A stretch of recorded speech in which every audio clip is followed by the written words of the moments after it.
Joining us now is Congresswoman Pramila Jayapal of the great state of Washington.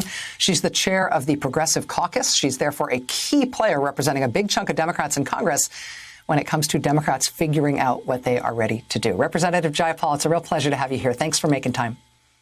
Always great to be with you, Rachel. And as I was listening to you, I was thinking, this is like waiting for Godot. You know, waiting for the Republicans to magically show up is something that we just don't think is going to happen. But obviously, we needed to give the president a little bit of room. I think that room has now been closed. That door has now been closed. We have clarity, as you said. And now we go back to doing what the country actually wants. So even if Republicans in Congress don't want a big infrastructure, jobs and families plan, you were talking about the jobs plan. There's also the families plan, which the Biden administration has proposed, the president has proposed. And we're saying, let's put those two together. Let's pass it through reconciliation and let's do what is incredibly popular across the country. Let me just ask you about what's going on internally among Democrats right now, because as I just explained, and as you seem to agree, the Republicans have kind of taken themselves off the table here, which is clarifying in terms of, you know, what needs to happen now in order to get this done. But I am acutely aware that Democrats in Congress come in all sorts of, you know, stripes and flavors.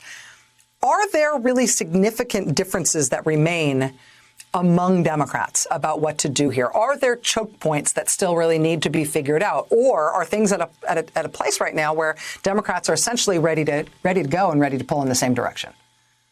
You know, every Democrat that I talk to in the House, for sure, is really on board with getting a big investment, a once-in-a-generation investment done in all of these different pieces: roads, bridges, transit, broadband, taking on climate, really addressing the issues around childcare, especially when we've seen women being pushed out of the workforce. That is a huge piece. Free community college, which is also part of the Biden administration plan. And then we have been building the chorus even for additional healthcare pieces, like lowering the Medicare eligibility age and lowering the cost of prescription drugs.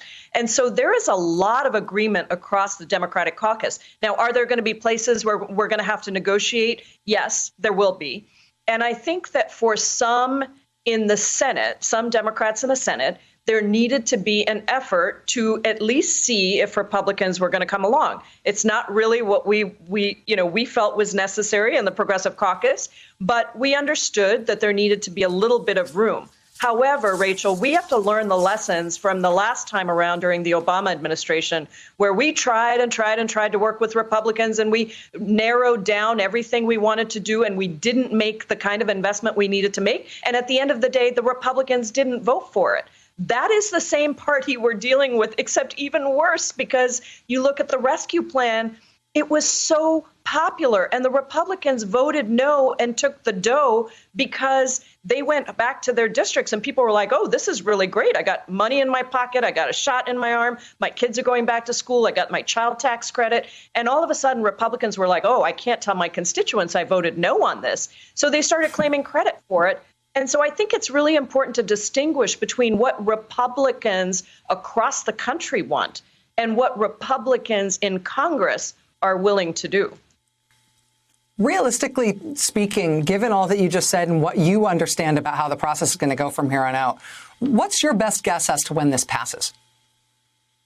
Well, I think there's a very good possibility that we take up the budget resolution in the House in June. And then we try to pass it by July 4th. The speaker had said before that that's what she wanted to do. And then the Senate is able to do the same probably in the month of July. And then the whole thing comes together and we vote it out before the August recess. So that is really the timing that we need. This is urgent.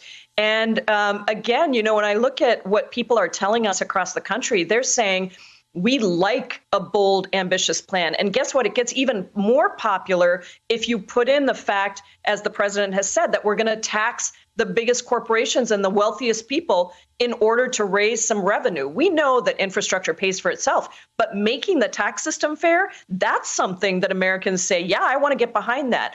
I'm for it. And it actually increases the popularity even more.